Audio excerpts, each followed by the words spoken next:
Bienvenue et bonsoir à tout le monde.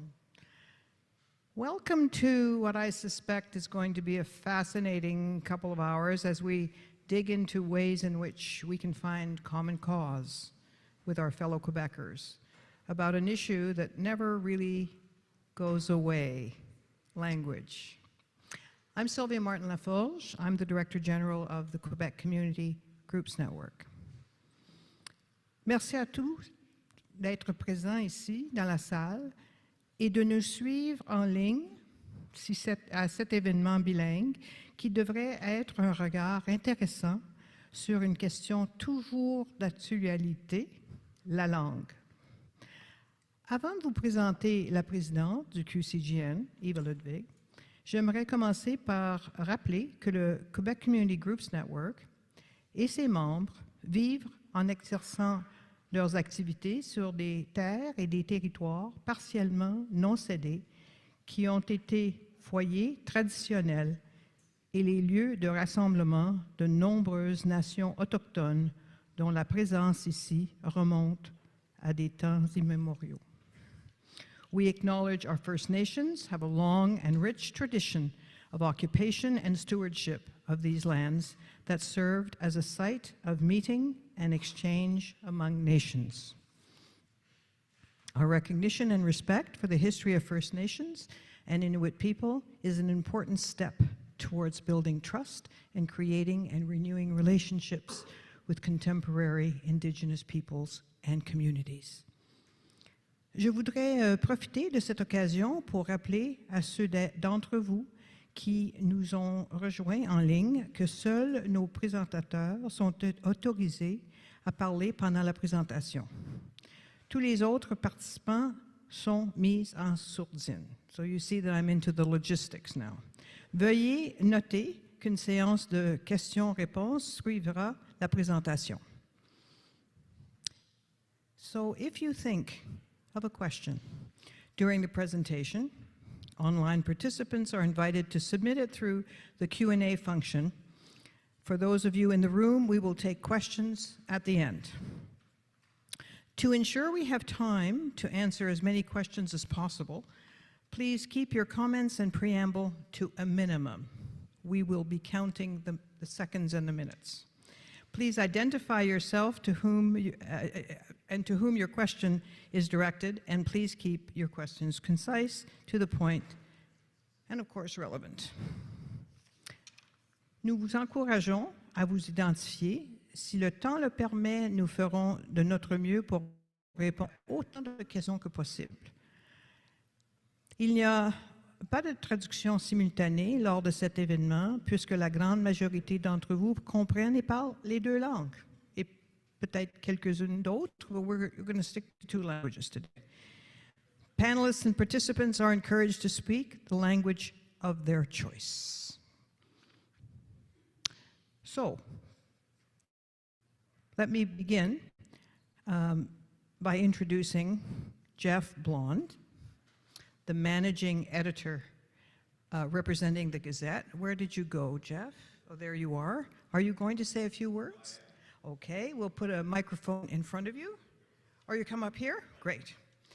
And after that, Eva Ludwig. So come on up, Jeff.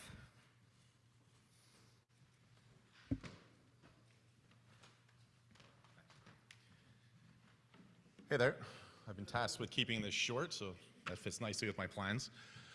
The Gazette is very happy to be co-sponsoring this event with the QCGN, another important part of the English community, a member of the English community, rather. I think this is an important conversation to have, and it's to build a healthy future for all Quebecers. The divide between the English and French is not healthy for anything.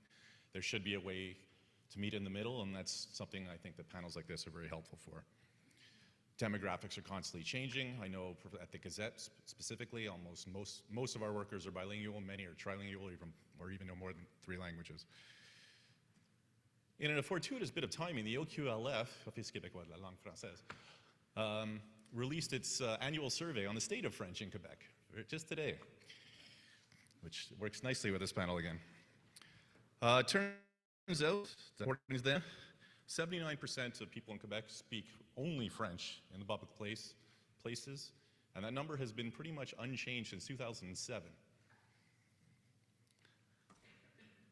And yet, often the narrative is that French is in decline, French is in jeopardy, we have to do anything we can to save French, boost French, protect French. And as Allison Hanes, my colleague, the moderator of this event, wrote in her column recently that immigrants, allophones, minorities, the actions the governments are taking are causing immigrants, allophones, and minorities to feel stigmatized. And Anglos are fed up of seeing their rights eroded. Anyways, we want to help get to the bottom of how to move forward for all Quebecers, and that's where I think panels like this are most effective, and we hope we get there. Enjoy.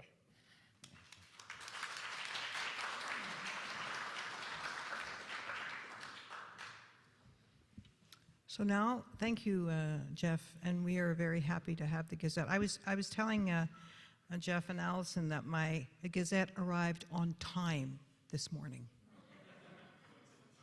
thanks to my carrier, Jean. So I'm still getting my Gazette in the paper. I love it. Avant de prendre sa retraite en 2014, Yves Ludwig a travaillé pendant 20 ans en tant que représentante du Québec pour le commissariat aux langues officielles et donc intimement familière avec les questions concernant les langues officielles. She joined the board in 2017 and served as our treasurer and then became president in 2022.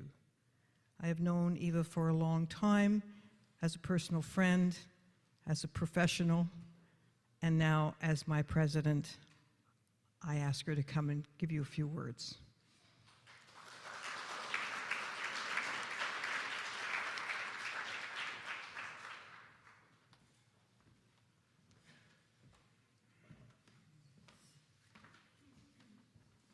Thank you very much, Sylvia.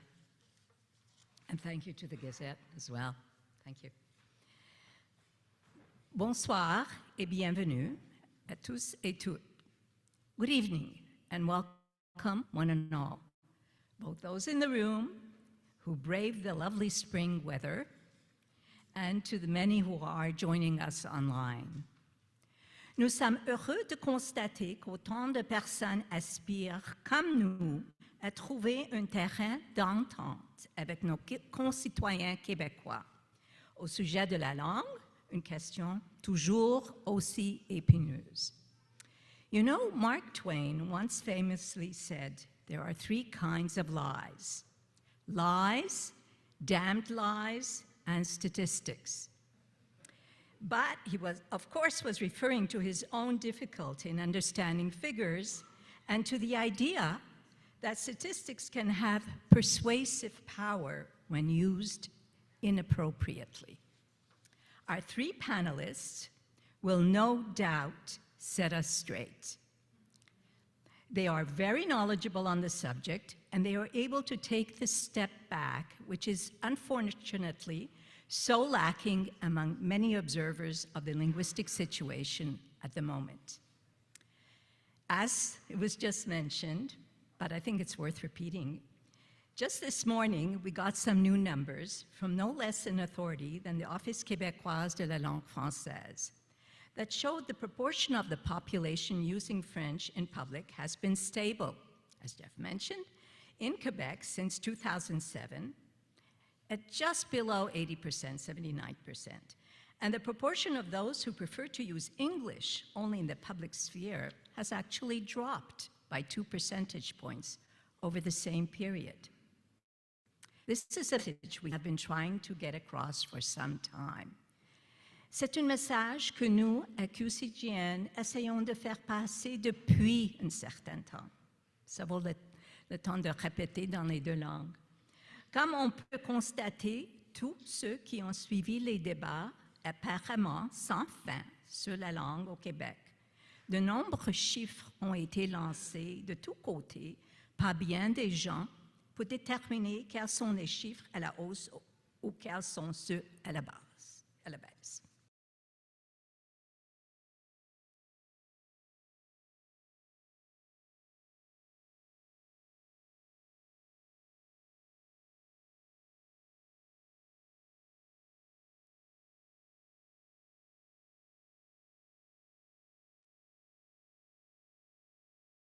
compositeur de la musique que vous écoutez? Which language do you dream in? And so on ad infinitum. Ça n'en finit plus, et ce, souvent pour promouvoir un argument politique, aussi tenu soit-il. So it is refreshing tonight to have with us three eminent experts who will give us straight and who put us straight and let us make up our own minds. Jean-Pierre Corbeil est professeur associé au département de sociologie de l'Université Laval. Ses recherches démographiques et sociologiques qui identifient les personnes parlant d'une ou l'autre langue et dans quel contexte remettent en question les hypothèses de certaines sur la précarité du français au Québec de nos jours et sa situation soi-disant catastrophique. Most recently, he co-edited a book called Le français au déclin, ? Repenser la francophonie québécoise. Two of its renowned contributing authors, who we have here, Polèse and Jean-Benoît Nadeau, who are here with us tonight for what promises to be a riveting discussion on the ins and outs of counting who speaks what and why it's so complicated to figure that out. Prenant l'honnêteté avec toute chose, la redoutable Allison Hanes, journaliste au quotidien de Gazette, s'exprime avec finesse et éloquence. Elle n'hésite pas à plonger au cœur du sujet et à fournir, chemin faisant, une analyse divertissante et judicieuse. She will act as our moderator. If there's one thing I can be sure of, it's that this will be a night filled with nuance. There are no easy, cut-and-dried answers to most of our questions, so let's get comfortable with that right from the start. What I find most heartening is the degree to which Jean-Pierre shares our view that all Quebecers, regardless of their mother tongues or ethnic origin, have a responsibility to preserve, protect, and promote the French language. Car la langue française est la caractéristique primordiale et fondamentale du Québec. C'est la raison pour laquelle nous aimons la façon dont cet endroit est différent du reste du pays. La raison pour laquelle nous accueillons si favorablement la richesse que cette langue apporte à notre vie quotidienne. C'est ce qui nous manque lorsque nous voyageons au-delà des frontières du Québec et c'est ce qui nous donne un certain sentiment d'avoir un statut d'initié lorsque nous sommes en mesure de comprendre ce que beaucoup de nos amis et de nos parents dans d'autres parties du pays n'arrivent pas à comprendre. We are tired of saying this, but it bears repeating. We are not anti-French. We are for finding common cause with our Francophone friends, neighbors, and fellow citizens. We are for finding a harmonious place where everyone's rights and privileges are respected, where no one is denigrated or made fun of. Un lieu où nous sommes tous égaux et tous les Québécois. Je suis convaincue que la conversation de ce soir peut nous aider à trouver un chemin vers ce lieu. Je vous encourage à poser des questions à la fin de la conférence et à explorer en détail des problèmes que nous pourrions rencontrer en cours de route. To engage, if I may be so bold, in a little nation building right here, right now. Thank you and enjoy.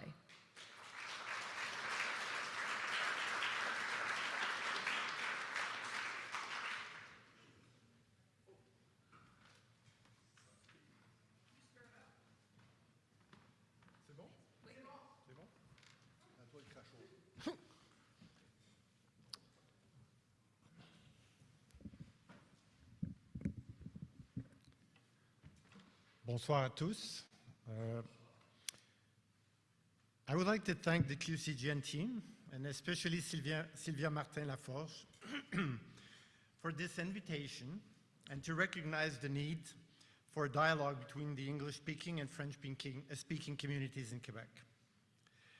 Much ink was spilled before and after the tabling of Bill 96. The latter took place in the context of the dissemination of a series of studies, report, extensive media coverage, as well as debates among elected officials who have fueled, rightly or wrongly, the growing concerns among the French-speaking populations regarding the presence and use of French in Quebec and Montreal in particular.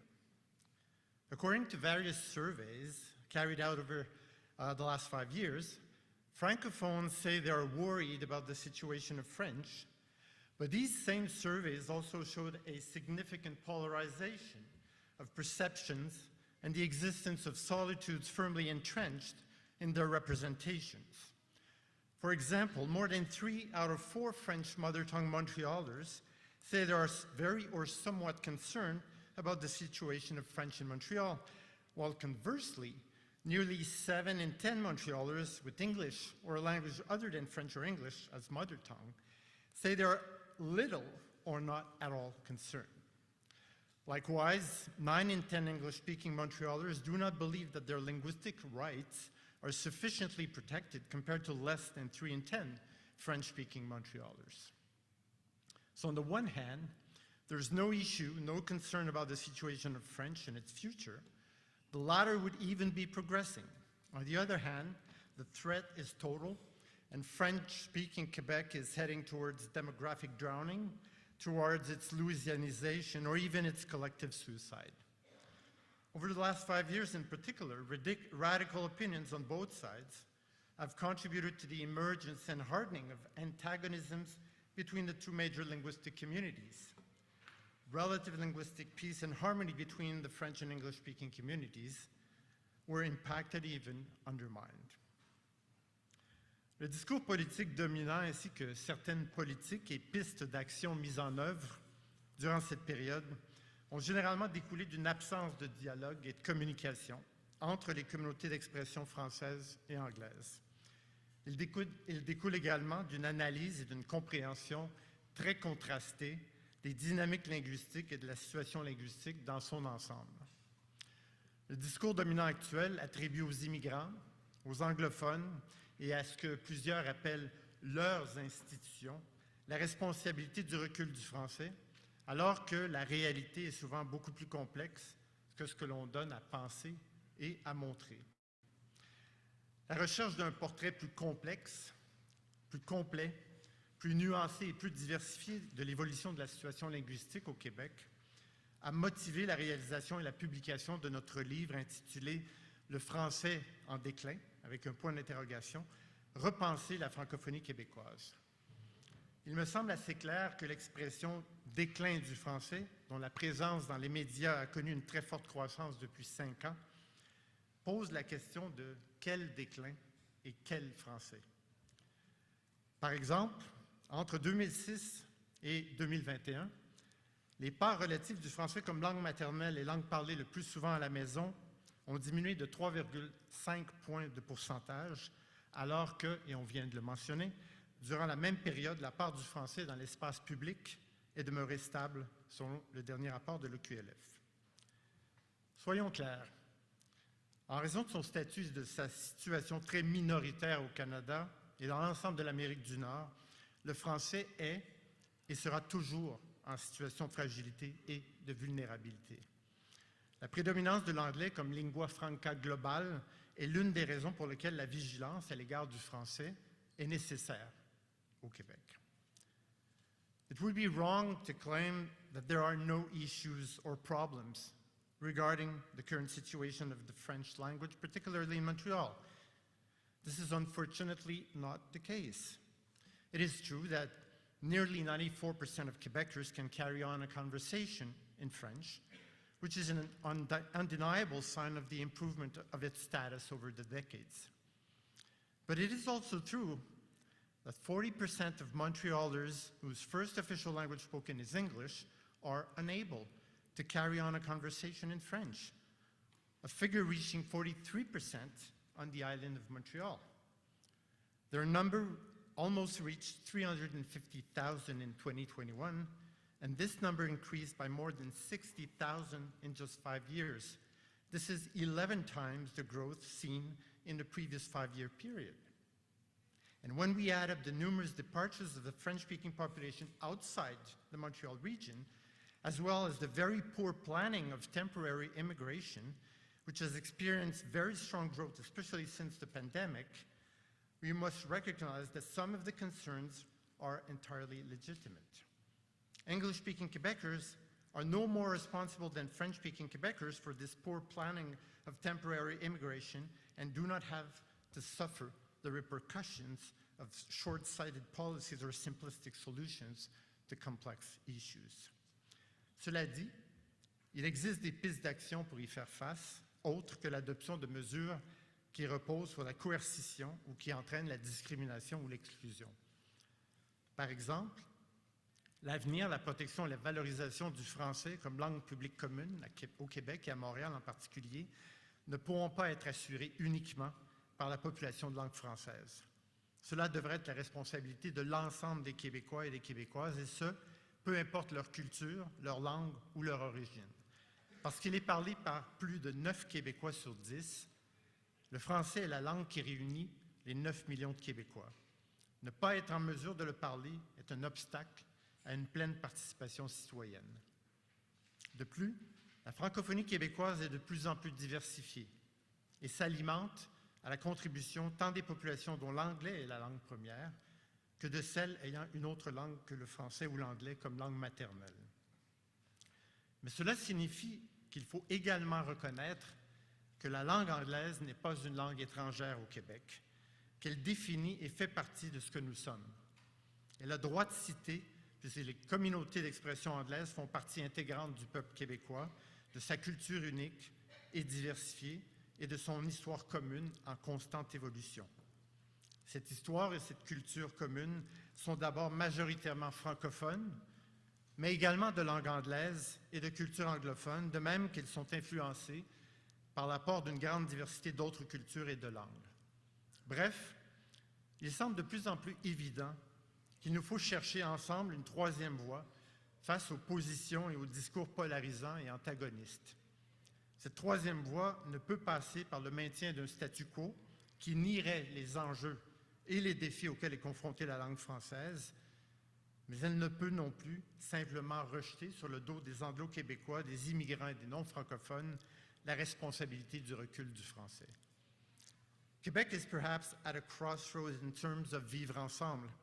The issues and challenges we all face can only be resolved through mutual understanding of our views and concerns. The necessary and long-awaited dialogue requires that we work together with mutual respect. It requires that we collaborate in the protection and promotion of French, its use and its influence. That we better understand the rich contribution of English-speaking communities to Quebec society, its francophonie, its economy, its institutions, its culture, and its diversity. En réalité, il importe de redéfinir le « nous » québécois dans la seule société d'Amérique du Nord qui s'est donné comme objectif de faire du français la langue publique commune afin que tous puissent contribuer à son essor, son développement et sa pérennité. Cela implique pour le groupe francophone majoritaire de reconnaître que pour de nombreux Québécois et Québécoises, le français est une deuxième, une troisième, voire une quatrième langue. De reconnaître qu'il y a plusieurs façons de contribuer à la francophonie et que l'État ne peut imposer aux Québécois issus de la diversité ethnoculturelle et linguistique qu'ils entretiennent d'abord un rapport identitaire plutôt qu'utilitaire à l'égard de la langue française. Aucune loi ne peut contraindre ce choix. Permettez-moi de conclure en affirmant qu'il y a une opportunité unique à saisir dans le contexte actuel, où l'incompréhension et le manque de dialogue semblent aujourd'hui nous amener vers une impasse. Les nécessaires collaborations et dialogues qui s'imposent à nous aujourd'hui devraient nous redonner espoir quant aux possibilités d'améliorer notre vivre ensemble pour le bénéfice de tous. Merci beaucoup. Thank you very much.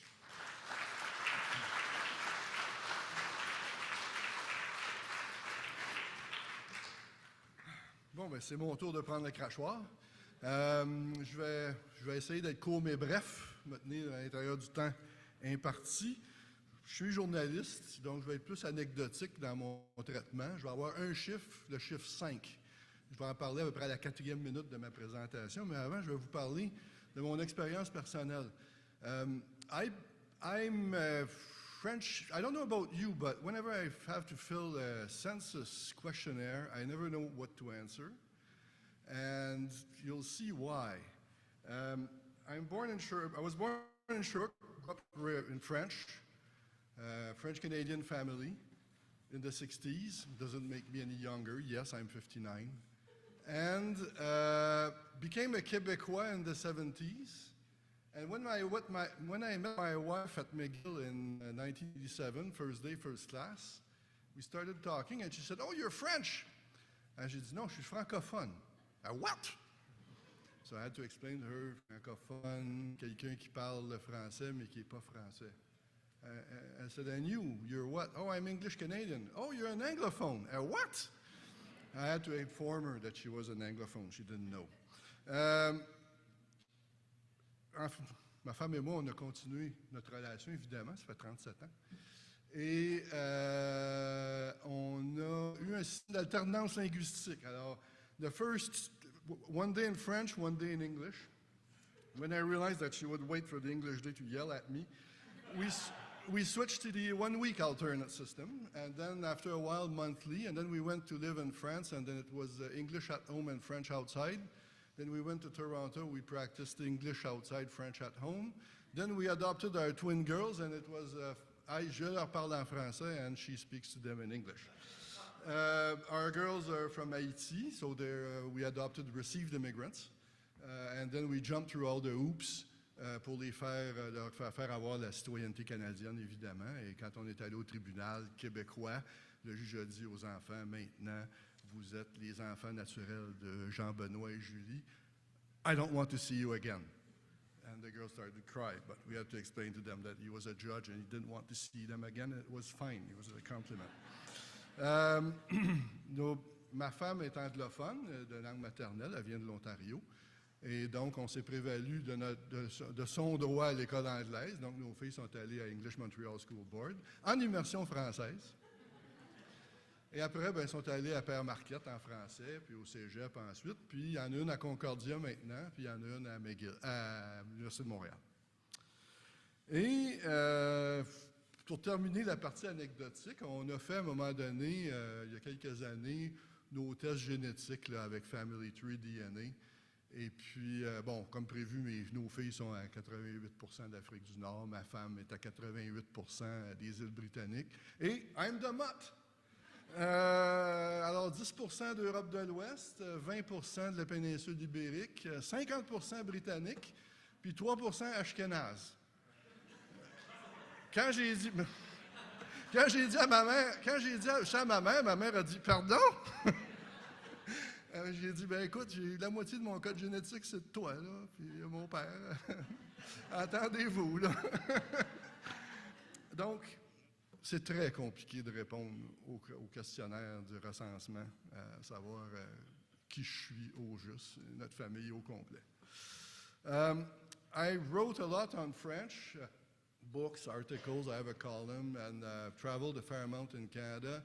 And it was I don't remember, I think it was Alberta, that I realized that in fact when we speak of French in Canada, there's 5 types of francophones, really. We tend to assimilate, and that's probably the fault of how it went when la loi des langues officielles a été instituée en 1968, mais on a eu tendance au Canada à assimiler les francophones à une ethnie canadienne-française. Mais en réalité, le français est une langue multiculturelle, multicentriste dans le monde, là. Le français est comme l'anglais, la seule langue qui est dominée par des locuteurs de langue seconde par rapport aux locuteurs de langue maternelle. Il n'y a aucune autre langue internationale qui a ce profil-là. Et au Québec et au Canada, en fait, les francophones appartiennent à 5 groupes. C'est le chiffre 5. On le retrouve partout. Il y a les francophones de la place, donc franco-ontariens, fransaskois, franco-yukonais, Québec. Au Québec, ben, les franco-québécois de la place, c'est les Québécois, parce que les Québécois sont un groupe nombreux dans d'autres provinces, parmi les francophones, puis ça se mélange pas toujours très bien, mais évidemment, les Québécois se mélangent bien entre eux, évidemment, ça va. Mais après ça, donc les Québécois de langue maternelle. L'autre groupe important, c'est les Français. Ils sont de plus en plus nombreux à Montréal. On aurait espéré qu'ils viennent plus nombreux il y a 3 siècles, mais enfin, ça, c'est une autre histoire. That's another group. They have different cultural reflexes and they reason differently. Then you have the francophones from elsewhere that come to Quebec, and then you have the other immigrants. That's a 6th group that don't necessarily speak French, but will learn French through school. Through their children, effectively, or through their own efforts. And then you have indeed the Anglophones of Mother English tongue who learn French and who are not necessarily considered Francophone, even if they speak French. Because the Francophone is not an inherent nature, it's the fact of speaking French. Donc, il y a ces 5 groupes-là. D'une province à l'autre, ça se mélange différemment. Au Québec, évidemment, c'est l'enjeu. C'est un problème qui est intensément moderne et qui est le propre d'une langue mondialisée, qui est le propre d'une langue qui est pratiquée au Québec, à Montréal, dans un environnement qui est majoritairement francophone au plan provincial, mais où il y a des groupes différents qui se concentrent différemment d'un lieu à l'autre. Et Montréal a ceci d'exceptionnel, d'être une des rares grandes villes bilingues au monde. En fait, c'est la capitale du bilinguisme au Canada. C'est le vrai centre culturel canadien, en réalité. Toronto, c'est une monoculture anglophone, Ottawa aussi. Donc, le vrai centre du bilinguisme au Canada, c'est Montréal. C'est aussi le centre du trilinguisme. Et donc, on va toujours... cette particularité de Montréal est que, contrairement à Bruxelles ou, par exemple, Barcelone ou Genève, on a ici une situation où les 2 langues en contact sont les 2 principales langues mondiales, internationales. On n'en sortira pas. Et donc, ça va appeler à une compréhension différente aussi dans notre manière de concevoir la langue. Parce que, par exemple, au niveau du travail, ben, il y a 45 ans, quand on a créé la loi 101, when we created Law 101, 45 years ago, it was a context of Quebec coming out of a certain era of colonialism, mentally and economically, and proclaiming its right to work in French locally. And Quebec businesses mostly dealt with local business, locally. Now it's more global. So we're in more of a context of an economy that is on a daily basis. I am writing right now a book on the French in English for an American publisher. Which so,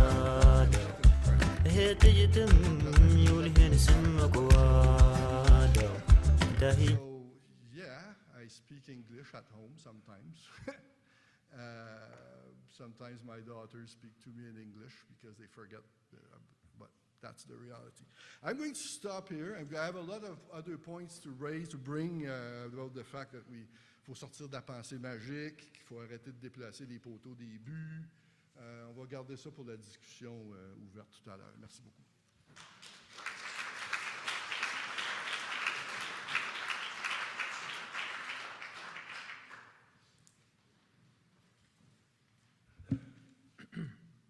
Hello, everybody.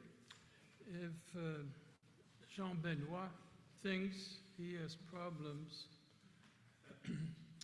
filling out the Canadian census, how about me? Okay, I was born in the Netherlands, okay, Austrian parents, grew up in New York, and I've been working in French for the last 50 years. So what do I put in? I'm a what phone? A cellular phone. A cellular phone. Anyway, it's a very mobile phone.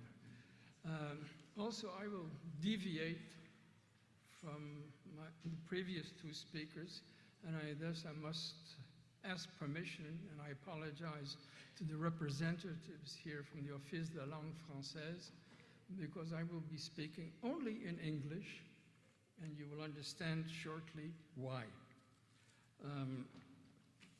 Stop falling. The paper keeps falling. Okay. No, maybe I should put it. Anyway, hold it this way. Okay. I'm going to talk about perceptions. Okay. Politics, let's be honest, politics is driven by perceptions. And the current Quebec government, its policies, some of which I think we can all admit weren't necessarily the most intelligent policies, are driven by perceptions.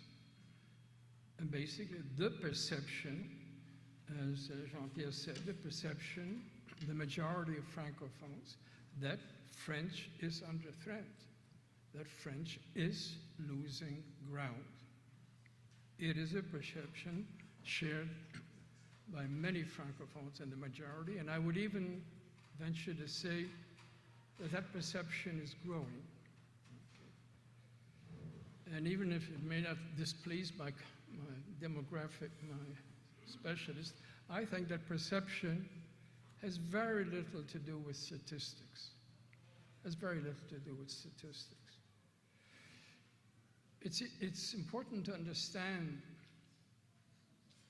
for non-francophones why this sentiment is so strong among francophones and has been growing in recent years. It's not a folly, okay? As I said, it's not so much based on statistics, or even I would say in the use of French.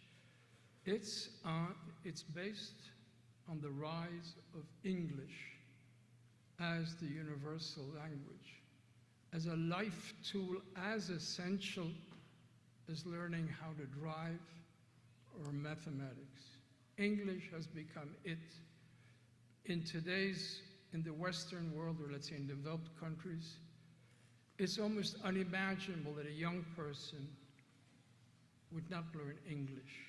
It has become the language, okay? I'm old enough to remember when I grew up in New York, French was still the favorite second language you learned in high school. That's finished. Okay. In those days, back in the 1950s, the obvious second language of elites in Portugal, Spain, Italy was French. French was still the dominant second in Turkey, in Lebanon, Syria. Those days are gone. You know, however one can talk about French as an international language, unfortunately, it's increasingly a myth. It's spoken, but within its territory, France, Quebec, and much of part of French in Africa. But French no longer has that hold that it once had. And the students and the young know this. English has become the lingua franca of the youth in Europe. And you know it. 20, 30 years ago, the dominant administrative language of the European Union was French. Today, it's English, okay? Even in my institution, INRS couldn't be more French. 30 years ago, it was unimaginable that one of my students would ask to do a master's or a PhD thesis in English. Today, because they know I speak good English, many of the students ask in the INRS to write their thesis in English. And I have supervised thesis in English in France, okay? So it's there. So how can you not, as a francophone, okay, feel that your language is certain? It's not just a matter of what's happening in Quebec, it's this sense that French really is no longer what the language it once was. So how do we go about making French, if we agree, the common language, at least the dominant common language which unites us all, in a new world where we can reasonably assume, let's say in the next 2-3 generations, that almost any educated person, okay, will understand English. Why should young Quebecers be different from young Dutchmen or young German or young Frenchmen? They will be speaking, they will all understand English. And this puts Anglophones, if I can call myself an Anglophone, in a particular, in a very different situation. Okay? Because, you know, in the essence, if we want to continue to ensure that French is used dominantly in public space, and especially in Montreal, and especially downtown and central western neighborhoods, well, it won't happen if we don't use the language. Okay? This heritage of us, the heritage of speaking English, this noble heritage which we have as Anglo-Montrealers, is in many sense both a blessing and a curse. Okay? It's a dilemma. Okay? It's a blessing because, unlike the others, we don't have to learn this universal language. We don't have to learn it because we can pretty much assume wherever we go that somebody will understand English. It's a curse precisely because there is little incentive to learn the other language and to use it, because we can increasingly assume that the other person will understand it. It's also a curse, and that's we come back to Quebec, because this growing universality of English is in part what drives this perception that French is fragile, and which drives the sometimes, with my excuse again to the Conseil de la langue française, the sometimes silly policies of our government. Okay. That perception is very solid. So there is no easy, I wish I had a very easy solution out of this, you know, dilemma. How can we change this perception that French is fragile and thus needs to be continually protected by new and stronger, and I repeat sometimes rather silly, legislation? So the question one can ask oneself, what can individual English speakers do? What can the English speakers, what I have chosen to do, my little contribution has been that I have consciously chosen to use French, I'm sorry, as my spontaneous language in public space. If I go into a store, my first choice will be to speak French. Bonjour, or I say hello to the bus driver, it will be to speak in French. Of course, I'll speak English too, but the general use, my general reflex will be to use French. And imagine the message that sends to our fellow Francophones. If we, as Anglophones, speak English in public space, and the Americans will see it too, but they'll see, yes, these people really in this province have agreed that the language which unites us is French, even though we can also all speak English. Of course, this is based on the assumption that we do indeed share that as our common goal. Thank you.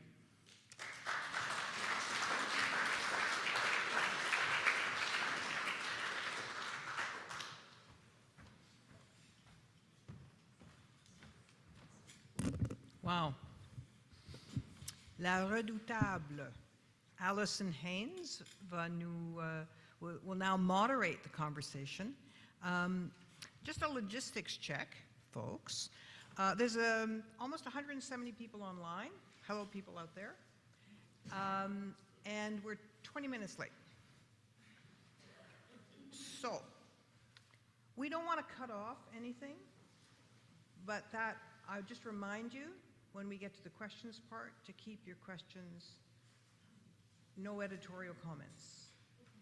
So over to you, la redoutable Allison Hanes.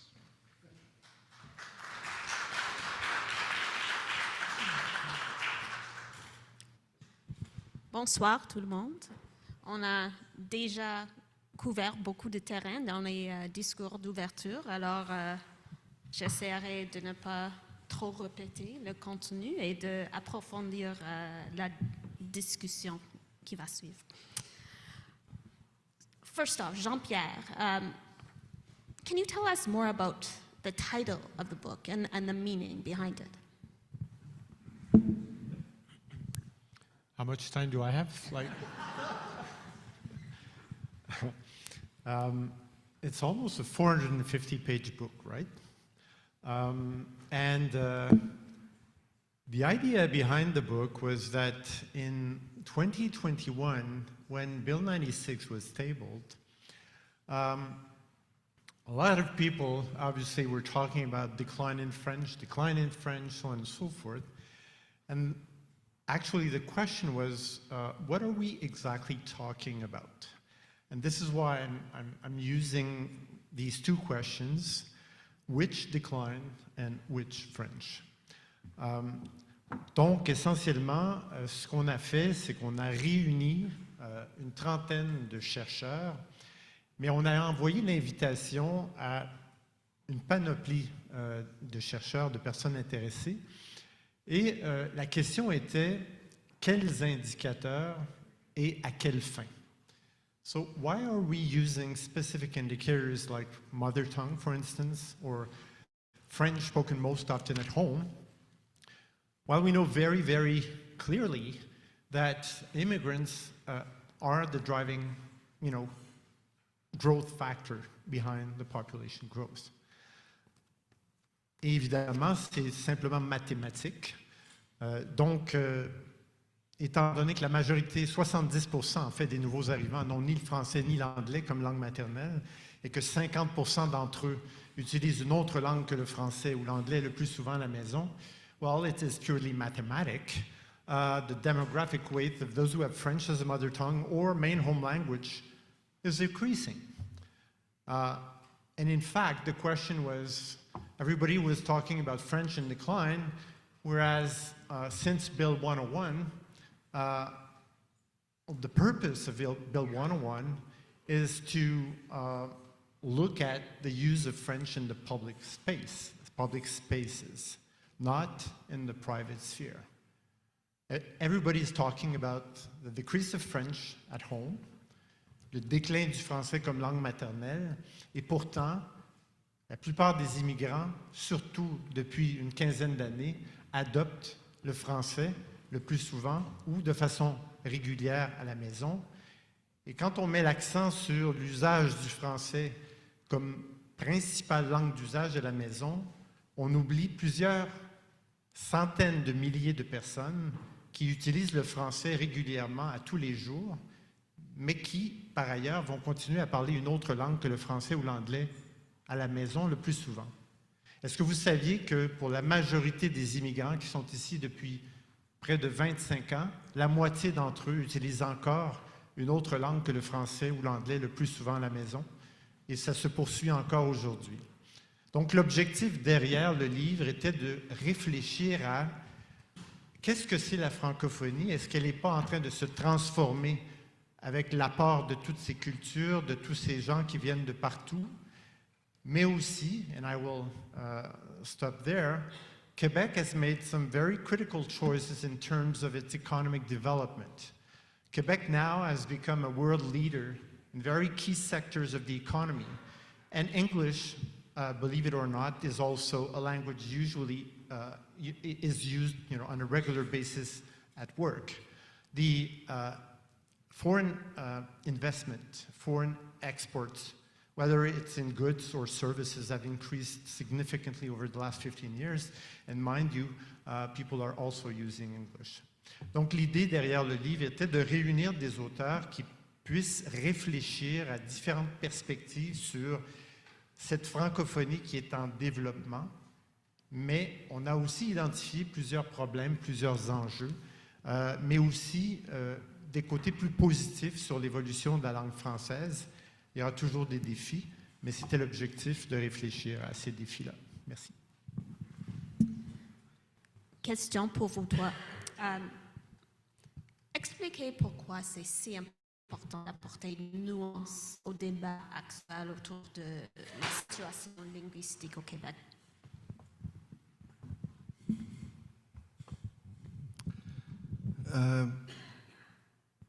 Parce que le problème est compliqué. En fait, on est beaucoup dans la pensée magique. C'est pas parce que quelqu'un est allé, un immigrant, est allé, ou un anglophone, est allé à l'école française qu'il va parler français à la maison. Ça peut prendre 2, 3, 4 générations avant que ça évolue dans ce sens-là. Et comme le Québec est particulièrement bon dans l'art du maintien des langues de sa population, l'anglais se porte mieux au Québec que le français dans les autres provinces. Les langues autochtones au Québec sont plus parlées au Québec en proportion, en nombre absolu, que dans d'autres provinces. Les Grecs sont plus grecophones au Québec qu'à Toronto. Donc, ça ne changera pas, ça. Donc, cette espèce de pensée magique en raccourci, puis en espèce de snippets of 140 words on Twitter, ça ne marche pas, ça. Il faut aller plus loin que ça. Bon, malheureusement, on est gouverné par du monde qui font rien qu'à regarder Twitter, X, puis qui font du clic. Maurice, entre autres. Donc, on est prêt avec ça. On va passer. Mais, so, it calls for studies that have not been made. It calls for an understanding, subtle understanding of the situation. Calls also for, I dispute, professeur, je dispute vos statistiques. Je pourrais faire une demi-heure sur les statistiques mondiales du français, puis je n'irai pas là. Mais vous avez raison sur un point, par exemple. C'est qu'il y a un effort... Non, mais là, c'est le point le plus important, en fait. C'est que il y a un effort à faire de part et d'autre. Vous l'avez dit, chez les anglophones notamment, il y a un effort à faire. Mais il y a un effort à faire chez les francophones. Moi, je ne me fais jamais servir en anglais au centre-ville de Montréal. Jamais. Parce que je dis bonjour quand je rentre dans un commerce. Hein, c'est vrai, ça. Vous avez vécu en Europe, vous le savez. Moi, j'ai appris en France que c'est mal poli de ne pas dire bonjour quand on rentre dans un commerce. Chaque fois que vous pensez qu'un Français est bête, là, c'est parce que vous n'avez pas dit bonjour en rentrant. Au bon marché, puis au printemps. Si vous êtes chez le commerçant, vous êtes chez le commis, puis si vous ne dites pas bonjour, vous êtes mal servi. Mais c'est extraordinaire, ça, de dire bonjour, parce que quand on dit bonjour à quelqu'un, on lui dit exactement où c'est qu'on est. Puis les Québécois, comme tous les Nord-Américains, parce que les Québécois ne sont pas des Français vivant en Amérique, c'est des Américains qui parlent français. Les Québécois ont cette coutume de ne pas dire bonjour. Ils rentrent dans le commerce, parce qu'un commerce, dans notre esprit, c'est l'extension de la rue. Fait qu'on s'attend à ce que le commerçant nous dise bonjour, nous dise bonjour. Le commerçant à Montréal, il ne sait pas ce que c'est dire, là. C'est un francophone, il n'y a pas un fleur-de-lysée dans le front, Calvince. Fait qu'il dit bonjour, aïe, c'est comme ça que ça a commencé. Qu'est-ce que tu veux qu'ils disent? Je le fais. J'étais dans un commerce, mais chaque fois que je dis bonjour, je me fais servir en français. De temps en temps, il y en a un qui me regarde avec des grands yeux là, de merlan frit, là, with their eye glazed over. C'est écrit bonjour, c'est taxi, mais il ne sait pas encore le dire. Fait que là, il va voir son patron, il m'amène son patron, puis là, son patron me parle. Mais donc, il y a un effort à faire. Moi, j'habite dans Rosemont. J'avais un dépanneur qui était un Vietnamien à un moment donné. Les voisins rentraient dans son commerce puis ils parlaient en anglais. Il y a un effort à faire là, de part et d'autre. C'est certain que... Donc, moi, j'insiste beaucoup là-dessus. Un des grands défauts, Allison, de la loi 101, puis de ses avatars, ça a été mettre dans la tête des Québécois que la défense de la langue française, c'était le gouvernement qui la faisait.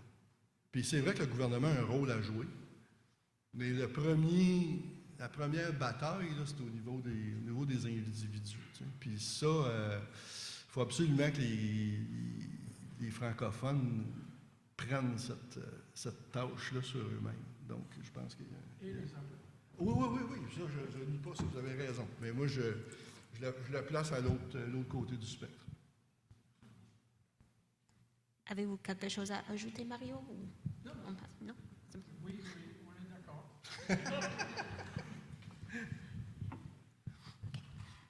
Mario, alors, in a recent opinion piece you wrote for La Presse, you invited Anglophones to be part of the solution for protecting and promoting French. Can you talk a little bit more about what you said in that piece and why this is important? Well, as I said in my little talk, perceptions is what's important. You know, if an immigrant coming, let's say, from the Ukraine, from China, gets off the plane and walks the streets of Montreal, he wants to know, what are the rules of the game here? What's happening? And if he or she sees that even those who speak English are using French as their first public language, that sends a message. That sends a message that we agree among us, Quebecers, that we all have a stake, as you said, not just the government, but a stake in keeping this language as the active language of Montreal also. That doesn't mean we're anti-English or anything, not at all. I love English. I read much more in English than in French. But and imagine the impact that would have on perceptions of francophones, and that in turn, the impact it would have on public policy.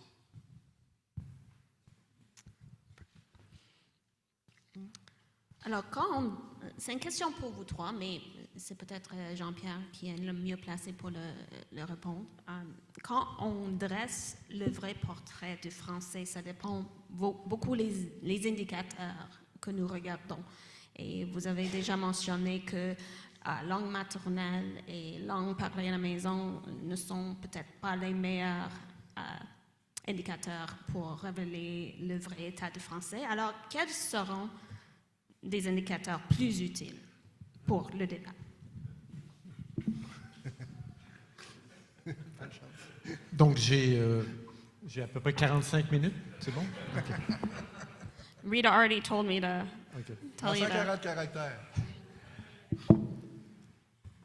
Assez rapidement, il y a cette idée, puis il n'y a rien de simple, on s'entend. Si on retourne, disons, 50, 75 ans en arrière, clairement, la majorité des personnes qui parlaient le français au Québec étaient d'origine française. La majorité des personnes qui parlaient l'anglais étaient principalement d'origine britannique, des îles britanniques. Et évidemment, avec la poussée de l'immigration, tout ça s'est diversifié.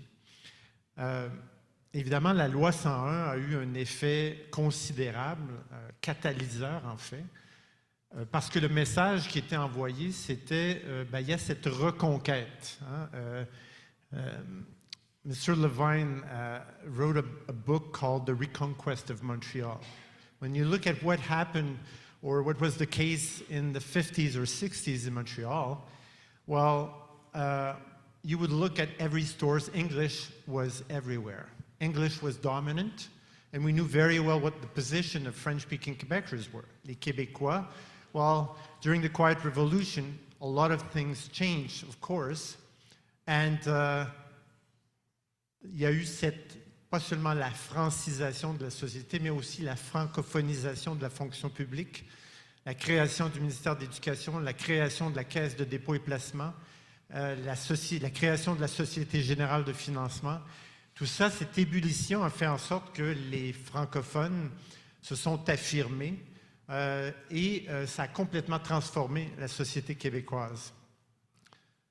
The problem is that most analysts who've studied the language situation in Quebec have used the same indicators over and over again. That is, the first language learned at home in childhood and the language you speak most often at home.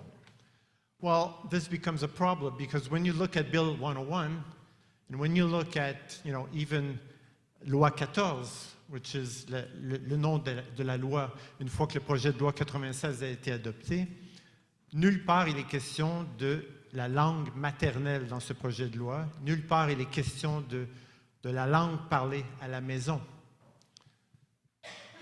The most important objective, the objective of the language policy in Quebec, is to focus on the use of French in the public spaces, at work, in terms of communication, in education, etc. Donc l'objectif, en fait, c'est, et là la question est, il y a des gens qui parlent de cette espèce de schizophrénie qui pouvait survenir, c'est-à-dire tout le monde parlerait le français dans l'espace public, mais personne ne le parlerait à la maison, ce qui ne va pas arriver. Donc, en réalité, l'objectif est de mettre l'accent sur les facteurs qui influencent l'usage des langues dans l'espace public. Jean-Benoît en a parlé, Mario en a parlé. Il y a une question de représentation, une question de perception. Et the question is, why do English-speaking Quebecers love Quebec so much, and Montreal in particular? It's just because it's very, very different from what you see outside Quebec. And the reason why French is the majority language spoken by 94% of the population, while perhaps we should look at those who are able to speak French and who use French actually in different domains, in different spaces. But the key question is, do we really have to identify closely with French? It takes time. It takes some time. It takes generations. And I think the ultimate objective is to make sure that everybody protects French, embrace French as the main language. But as I said earlier, that English is not a foreign language in Quebec and is also used by many French-speaking Quebecers. L'idée est de ne pas mettre l'accent. Le Québec ne doit pas être une société officiellement bilingue parce que les recherches ont déjà montré que si on devenait bilingue comme ça, c'est l'anglais qui dominerait. Mais donc, l'objectif principalement est de vraiment mettre l'accent sur l'usage du français dans différentes sphères de la société. Et les Québécois d'expression anglaise utilisent beaucoup plus souvent le français que ce qu'on donne à penser dans les médias et dans les discours des réseaux sociaux. So I'm going to ask one more question before we move on to the questions from the public. Perhaps a loaded question, but do you believe that the current government is on the right track when it comes to its approach to wanting to protect and promote French? I personally think the government doesn't really know where to go. It's groping, and that's why it's done some of these silly things too. It realized that, I said it's about perceptions. You want to win the elections. What can you, like you think of it? Think of it, people in the audience. What could concretely the Quebec government do so that Francophones would have less of a feeling that French is fragile? What can you? I personally don't really have any good solutions. That's why I talked about the dilemma, and that's why I went back to individual behavior. I think non-Francophones can play a role there. What more can you legislate? There's the whole debate about closing the cégeps to non-Anglophones. I'm not for that. So, where can you go? Merci. Je pense que the thing that bothers me the most, I think there's good and bad in the laws that have been promulgated. Like what I don't like is the absence of studies of the actual problem. The reason why the official language law and Law 101 were a success, and I think the official language law was a success in spite of what a lot of people say, was because they were founded on very deep studies made by great demographers and sociologists and that demonstrated an objective problems, and even the courts had to say, yeah, rights are rights, but data is also there. And what I find disappointing is the absolute void of studies that were made for the present shuffle of the laws. I have the impression that the think tank is a certain newspaper in Montreal. That's what it is,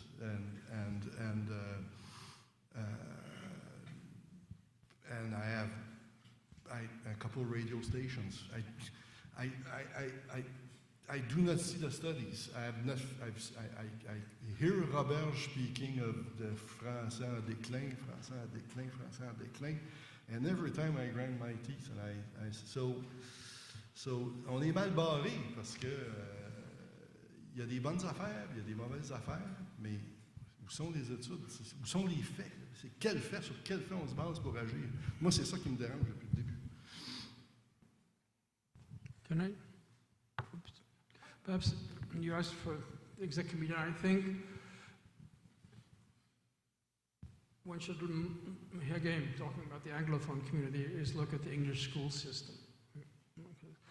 It's, Jean-Pierre quoted a data which always bothers me, is that, I forget what the percentage is, the percentage of Anglophones who don't speak French. Okay? I don't think that many young who come out today don't, but perhaps they don't speak it well enough. But I think in the English school system, the public school system, primary, secondary, not only should our kids speak good French, it should be unthinkable that they don't come out not speaking good French, but also that we teach ourselves that French is something that we, non-Francophones originally, also have a stake in. What makes Quebec different? Why do we have this? I would even go as far as I've argued that Quebec's very different social model is in part protected by the French language. It's a different way of thinking, it's a different way of functioning. So that when the kids come out of the school system, the English system, they also feel that French is also theirs to protect, that they have a stake in protecting that language, which doesn't mean that they don't have to be proud Anglophones, no, but that they also realize that what makes this province different in all of North America, because I don't go into data, but not language data, but if you go on the internet and look at data on income equality, violence, even the last happiness report, the World Happiness Report, Quebec comes out with the Scandinavian nations. We're not perfect by any means, nobody's perfect, but perhaps the fact that we speak a different language from others in North America in part explains our uniqueness. So this is something that our kids should also learn in school. Okay. And by the way, I'm not just reading my phone here, I'm getting questions from our virtual participants. So I'm going to start with... Oh. Could I just mention very shortly, try to answer that question? Sure. Very quickly. Il y a un livre qui vient d'être diffusé en 2024 par Gazola, Linda Cardinal et d'autres chercheurs sur les politiques linguistiques. Et ce qui est intéressant, c'est de voir que ce qui s'est produit avec le projet de loi 96, c'est qu'on a porté à l'attention du public des enjeux linguistiques. Pour la plupart, ces enjeux-là mettaient l'accent sur le déclin du français comme langue maternelle, comme langue parlée le plus souvent à la maison, et la croissance du bilinguisme au travail. On n'a jamais parlé vraiment des études sur l'usage du français dans l'espace public. On n'a jamais parlé du fait qu'entre 1985 et 2021, la croissance des jeunes de langue maternelle tierce, donc autres que français ou anglais, qui fréquentent un cégep de langue française est passée de 25 à 68 % et ça continue de croître. Ça, on a mis ça de côté. Dans le schéma de ce qu'on appelle les cycles de la politique linguistique, c'est comment un enjeu vient être porté à l'attention du public. Et comment c'est, dans les médias, dans les opinions et tout, comment c'est porté à l'attention du politique. Comment ça finit par occuper une place sur l'agenda politique. C'est ce qui s'est passé en ce moment. Et la plupart des études mettaient l'accent sur le déclin du français comme langue maternelle et comme langue parlée le plus souvent à la maison. Et finalement, une fois que c'est devenu au cœur de l'agenda politique, il y a eu des débats, il y a eu le projet de loi 96. But ultimately, when Bill 96 was adopted, the key question is, are we able to connect the means and the ends? The purpose was to protect French. Well, when you look at most of the measures, well, French as a mother tongue and French as the language spoken most often at home will not be impacted in the short or medium term by Bill 96. So the key question is, if the objective is to link the means and the ends, well, we have to look at what this language policy is about, and perhaps to look at, as Jean-Benoît mentioned, look at all the studies, look at all the data to make sure that we have a better picture. And right now, this is not what is going on. Okay. So our first virtual question comes from Joan Fraser.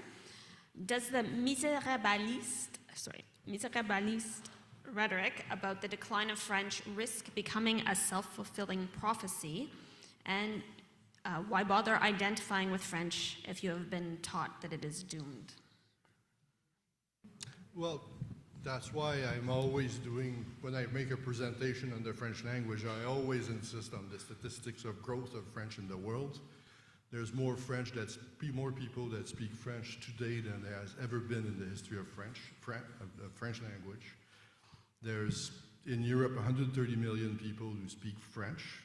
65 million of them are in France. The rest are in 25% of the Portuguese population speaks French, 15% of German population, 19% of Italy. That goes on, and the statistics are solid. They're from the Eurobarometer. So there's in my opinion, there is a narrative to develop that French is actually doing quite well. And there are problems. There are places where there's regressions, but there are places where there's growth. There's 325 million people who speak French in the world. 90 million of them speak French as a mother tongue, which means that 30 million speak French as a second language. That's a ratio of nearly 3 against 1. The only other international language that comes close is English. Arabic is not there, Russian is not there, Mandarin is not there. Those are mother tongue dominated languages. French and English are the two real globalized languages. So we do have to change the narrative in my opinion, but indeed, I know that I go a lot against the meta history of right now that is being told. Can I just add something? Or no? I don't know if you're aware, Noam Chomsky actually wrote a famous book called Manufacturing Consent. And it's interesting that actually, the government has manufactured the actual crisis, I think. And what's interesting is that there's a vicious circle going on. Ce qui se passe, en fait, c'est que on ne cesse de mentionner que le français est en déclin, qu'il y a une crise, que c'est dramatique. Ça ne veut pas dire, évidemment, j'en ai parlé, il y a des enjeux qui sont réels, Mais en fait, après ça, on mène des sondages. Et en menant des sondages, les gens qui demeurent à Chibougamau ou qui demeurent sur la Côte-Nord ou qui demeurent à Québec sont très préoccupés par la situation du français, craignent ce que les immigrants sont en train de faire, alors qu'en fait, ils ont très peu de contact avec l'anglais ou très peu de contact avec des immigrants. Donc, on a d'une certaine façon manufacturé aussi cette inquiétude. J'utiliserai pas le terme misérabilisme, préoccupation, et la question est toujours de se poser la question, est-ce que la population est réellement préoccupée, ou si à force d'entendre et de voir dans les médias que ça va mal, finalement, le fait que les Québécois disent que ça va mal, ça renforce le discours gouvernemental qui dit il faut agir, et souvent de façon unilatérale. Donc, c'est un peu ça qui se passe. Effectivement, ça crée le danger de créer une sinistrose. Tu sais, à un moment donné, tu n'arrêtes pas de dire que ça va mal, bien, c'est sûr que ça va aller mal. Mais je pense qu'on doit aussi mieux enseigner l'histoire du français et l'histoire de l'anglais. En dehors, au Québec, mais en dehors du Québec aussi. Par exemple, l'anglais, les Anglais ont inventé la première loi de protection linguistique au monde. C'est les Statutes of Pleading in English, 1351, Edward III.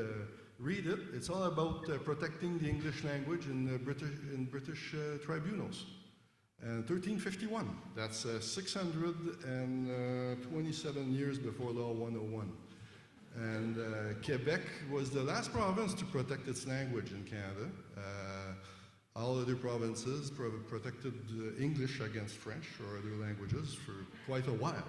And so there's a number of things that we have to tell in the history of our respective languages that need to right things, in my opinion. All right, we want to fit in as many questions as possible, so we want to keep the questions and answers as brief, not brief, but tight as possible. Do we want to take a question from the floor? Okay.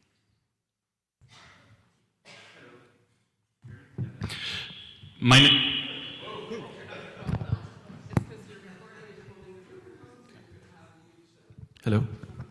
It's all good.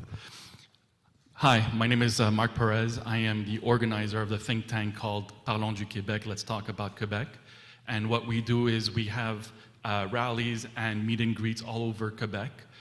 We've done already 8 rally. We had our 8th rally last week. And in speaking with many people from the regions, language is not their main concern. That's number one. So the fact that we don't want to make Quebec bilingual because English is going to override everything, because of Bill 101, that's already been proven wrong, as you keep on stating, and I repeat the same number, 94% of the population speaks French, compared to 30% back in the 70s. The English Montreal School Board does offer an English immersion, French immersion in their program, and the French proficiency of those English students are better than the francophones around Quebec. So my recommendation for that was that they should hire Joe Rotona to handle their school system and their Frenchization. Y a-t-il une question? Yeah, sorry, the question is related to all that.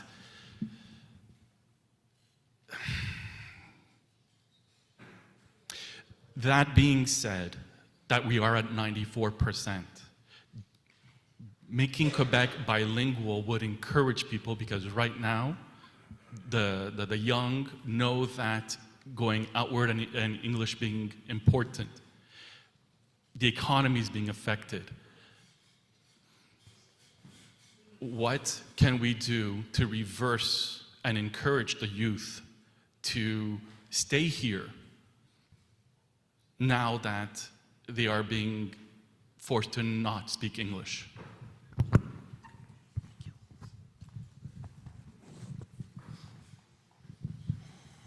Can try to answer in 6 or 7 words. Honestly, there's I think it's important also to distinguish being able to speak French and speaking and using French. I think that's a challenge. Very often we hear English-speaking Quebecers say, well, you know, I'm not that at ease in French, so I'm going to use English. And what happens is that a lot of French-speaking Quebecers will use English. Well, I think one of the big challenge, and it's about representations. We spent some time at the Vanier College, my wife and I recently, and the students, for which French was their fourth or fifth language, said, well, could you explain to us why it's so important to use French? Why it's so important to, to promote French? And we're ready to embark. So the question, for instance, right now, why does Quebec population with English as first official language spoken represent close to 14% of the population and only 3% work for the Quebec government? That's a key question we need to answer, and it's just not a matter of pure discrimination. It's about representations. It is about, well, do you know how many English-speaking Quebecers there are at l'Assemblée nationale? Well, not that much, right? So we have to work with representations. We have to value French as a universal language, as a very important international language. And I'm pretty sure that a lot of English-speaking Quebecers would be willing to use French way more if the representations, and if we embark them in this project. So, and I'll just end in saying that when we talk about the French culture here, la culture québécoise, we always refer to the French-Canadian descent culture. And that's a big problem. And when we talk about the history, we're talking about, for the most part, French-Canadian history. And that's a big, big problem. So if we're able to include more and more Quebecers who do not have French as their first language, well, chances are that they might see a real advantage of using French more often. On that note, I'm going to jump in here with a question from online, from Maria Poluzzo. Elle parle exactement de ça, le fait que si on veut faire la protection et promotion du français un effort commun, un effort de tous les Québécois, non pas juste les francophones, pourquoi nos gouvernements du Québec continuent-ils de nous diviser avec des lois punitives?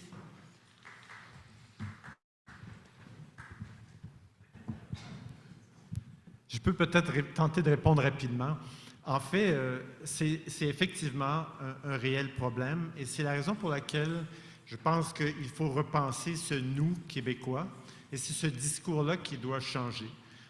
Si ce n'est pas le gouvernement actuel, peut-être que c'est un grassroots movement, c'est peut-être des efforts concertés de plusieurs personnes. Je pense que ce soir, c'est un bon exemple. Si on travaille ensemble à justement tenter de modifier, de faire en sorte que on reconnaisse que la communauté d'expression anglaise a un rôle à jouer et que ce n'est pas parce que la langue maternelle française recule que nécessairement le français va reculer au Québec. Donc, je pense qu'il faut désethniciser aussi la question des groupes linguistiques. Il faut effectivement promouvoir une histoire et une culture commune et reconnaître qu'il y a beaucoup d'anglo-québécois qui contribuent aussi à la francophonie québécoise.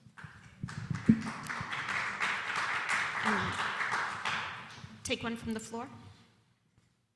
Oui, bonjour, Pierre-Guillaume Urtubise. 2 questions sans préambule.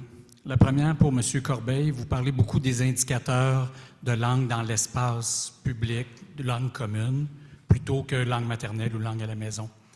À votre avis de spécialiste, est-ce que ces indicateurs-là existent? T'sais, on en voit aujourd'hui dans le rapport de l'Office. Sont-ils satisfaisants? Devraient-ils être une base ou il faut même bâtir les indicateurs? Première question.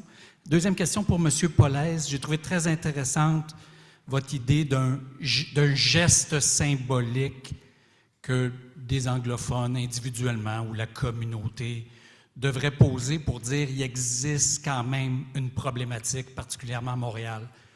Vous avez suggéré le geste d'utiliser le français comme première langue dans l'espace public. Ça m'apparaît difficile d'imaginer ça. Est-ce que vous avez pensé à d'autres gestes symboliques qui pourraient avoir un impact sur des perceptions? Très rapidement, puis je n'ai pas de copie du livre ici, mais je vous encourage à acheter une copie de ce livre-là. Dans ce livre, mon collègue Michel Pagé, qui est un professeur à la retraite de l'Université de Montréal, a rédigé un article sur ce que veut dire le français langue d'usage public. Dans les rapports de l'OQLF en ce moment, on réfère à la langue qui est utilisée le plus souvent à l'extérieur du foyer avec des personnes autres que la famille ou les amis. Mais c'est beaucoup plus complexe que ça. Et ce que Michel Pagé souligne, et je vous encourage à en prendre connaissance, c'est de mettre l'accent sur des actes de communication et les buts de communication, ce qui réduit considérablement le nombre de questions à poser. Par exemple, est-ce qu'on devrait accorder plus d'importance à la langue qu'on parle au dépanneur, alors que, dans le fond, la conversation est très superficielle? Ou si on devrait accorder de l'importance à la langue qu'on parle avec notre médecin, alors qu'on le voit peut-être une fois par année ou 2 fois par année? Il y a une discussion en ce moment, il y a des enquêtes qui contiennent des résultats qui posent ces questions-là. Et dans les années à venir, ça sera possible, en fait, de mettre en lumière les résultats les plus intéressants. Donc, pour répondre, qu'est-ce que, comme anglophone, on peut faire de plus? D'abord, ça va? OK. D'abord, j'ai dit parler anglais et français en public, c'est plus que symbolique. Mais l'autre moitié, c'est aussi de participer à la vie publique en français. Okay? Moi, je viens d'écrire un texte d'opinion pour la presse, okay? Quotidien francophone. Donc, c'est de lire la presse parfois, de lire le Journal de Montréal, le Devoir, de regarder la télévision en français, de participer aussi à la vie publique en français. Read the Gazette, fine, mais lis aussi la presse. Donc, participer à la vie publique en français aussi.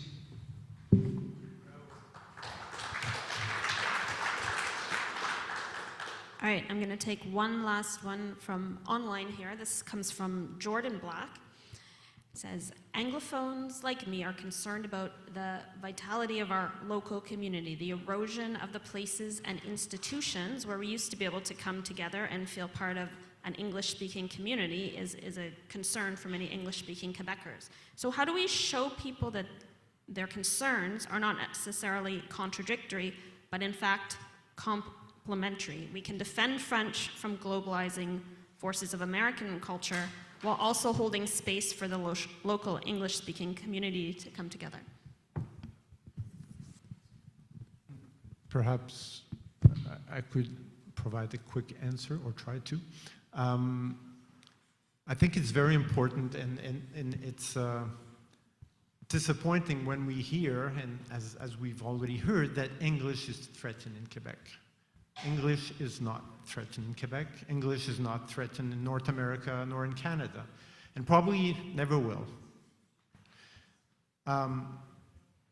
The question is, there's a big difference, in fact, between English and the English-speaking communities. And I think this is what we need to change in terms of narrative. The English-speaking communities in the region, for instance, face some very important challenges as French-speaking communities in very, small local communities. And so if the narrative is about making sure that their communities stay vibrant, well, it's a very, very different discourse than if we focus on the threat of, English losing ground. So I think that the narrative is very, very important here. Yeah, I've just maybe to nuance the question a bit more. I don't think most Quebec English speakers think English is under threat. It's more their institutions lately, be it, or their access to services. So when asking Anglophones, when inviting Anglophones to do more and be a greater contributing factor to the vitality of French, how can we do that while respecting rights and institutions to create that good faith? Because I think right now a lot of Anglophones might be feeling that, fed up with the way things are going. So if they might have been more open to, being a contributing factor, they're now sort of being pushed back into their corners. So how can we do both, I think, is what Jordan Black was trying to ask. Well, two things. First, I think it's important to distinguish between Montreal and the rest of the province. It's true that once we go to the small English communities, let's say further out in the eastern townships, on the Gaspésie, there are truly English communities that are threatened and they're very survivors. So it's a totally different game. And there we're talking about something different. In terms of institutions, well, to make sure that we continue as a province respecting the English school system, okay, from primary to university, that stay strong institutions, that the health system also continues to provide services in both languages. Those are the bases. But understand, you can feel threatened, but the cases of real threat are much more outside of Montreal, but they're real, they are real, it's a different world.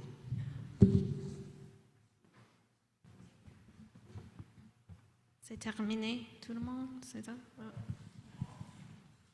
Perhaps I could just add something which is, I think, interesting. It's the fact that when we look at McGill, Concordia, for instance, where English-speaking, well, I shouldn't say that, English-speaking, let's say, health institutions.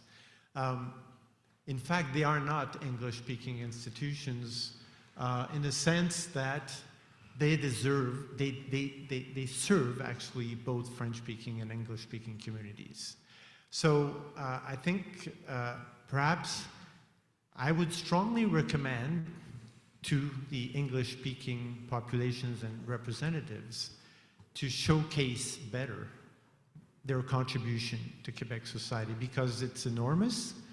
And I think, and actually the Dean of McGill said very clearly that perhaps they haven't done such a good job at showing to what extent they contribute to the French-speaking population or institutions in Quebec. And I think there's certainly a lot of work to do, in this respect. So, we could go on for a long time, huh? So here's what I would like to say. If you have questions, burning questions, please send them to the QCGN and we will try and get them answered in some way. We haven't figured this out, but I do believe this is the beginning of something bigger. And I thank you for coming in person, online. There's a little bit of food in the back. I invite you to network. And please stay tuned. We're excited to start this conversation. And I thank Benoît Dubreuil and his team for sticking to the end. Thank you. And thank you all, panelists, moderator, for your thoughts. And have a good evening. Safe travel home.